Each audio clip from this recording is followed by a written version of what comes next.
श्रीकाल साथियों, आज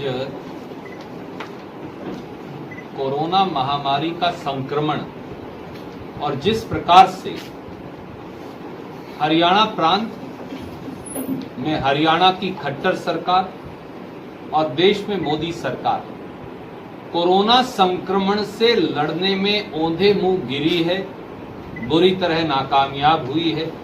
संक्षिप्त में उसकी और संक्षिप्त में सेवा ही संकल्प अभियान की चर्चा करने के लिए हम सारे साथी, अमन चीमा जी, धनतोड़ी साहब, सब साथी हम आपके बीच में हाजिर हुए। देश में कोरोना संक्रमण लगता है कि इसी हफ्ते में 40 लाख का आंकड़ा पार कर जाएगा। आज कोरोना संक्रमण के कुल केसेस हिंदुस्तान में 79,000 का आंकड़ा पार कर गए, जो दुनिया में सबसे अधिक है। लगभग 825 मौतें प्रतिदिन हिंदुस्तान में हो रही हैं, जो दुनिया में सबसे अधिक है। अगर इसी गति से चलते रहे तो शायद इसी पखवाड़े में सितंबर माह के पूरी दुनिया में कोरोना केस सबसे अधिक हिंदुस्तान में होंगे। हरियाणा में कोरोना केसेस का आंकड़ा अब 67 और 68,000 को टच कर रहा है।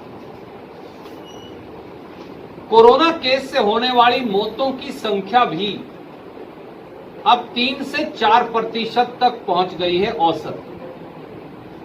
अकेले हरियाणा में 12,000 एक्टिव केस है, 12,000 कोरोना के एक्टिव केस इस समय। सवाल यह है कि भाजपा जजप्पा सरकार श्री मनोहर लाल खट्टर जी और दुष्यंत चौटाला जी कर क्या रहे हैं?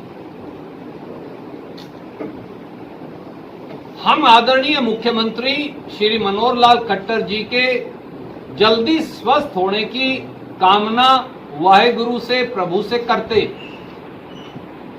पर क्या एक सवाल का जवाब भाजपा और जजप्पा के नेता दे पाएंगे?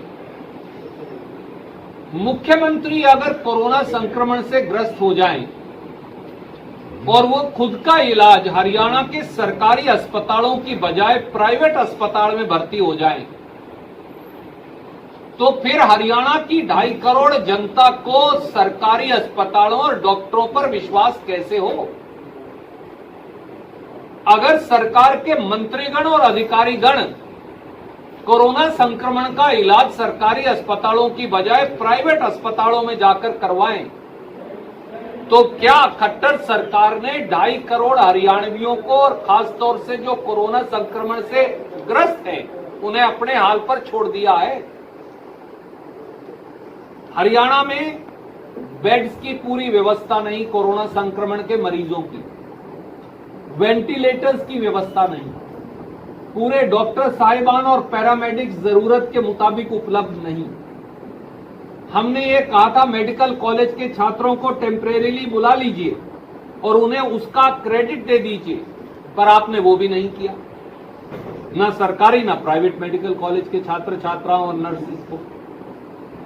हरियाणा के अंदर अब अगर कोरोना संक्रमण से कोई ग्रस्त होकर आता है कैथल, कुरुक्षेत्र, पेवा इत्यादि में, तो क्योंकि बेड्स पूरे हो चुके हैं तो वो उन्हें किसी खेतीबाड़ी के सेंटर में या आईटीआई में या स्कूल में भर्ती कर रहे हैं। तो मुख्यमंत्री जी और मंत्रीगण तो प्राइवेट अस्पताल में जाएंगे और आम गरीब आदमी अगर कोरोना संक्रमण से ग्रस्त है तो वो आईटीआई के अंदर भर्ती होगा जाकर। ये किस प्रकार का न्याय है?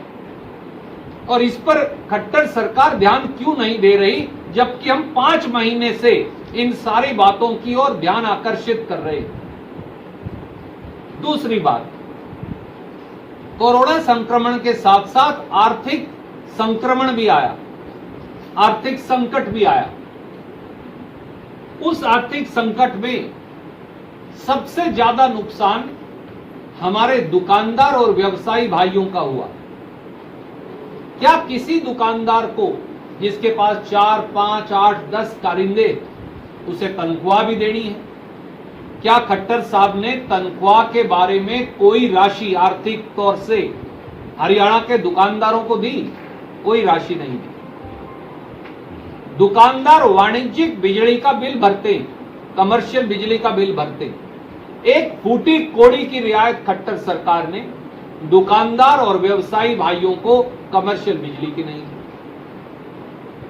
दुकानदारों को एक फूटी कौड़ी की जीएसटी की छूट नहीं दी। उन्होंने ब्याज पर पूंजी उठाकर माल खरीद रखा है, ग्राहक है नहीं। तो हरियाणा के लाखों दुकानदार और व्यवसायी अपना परिवार कैसे चलाए?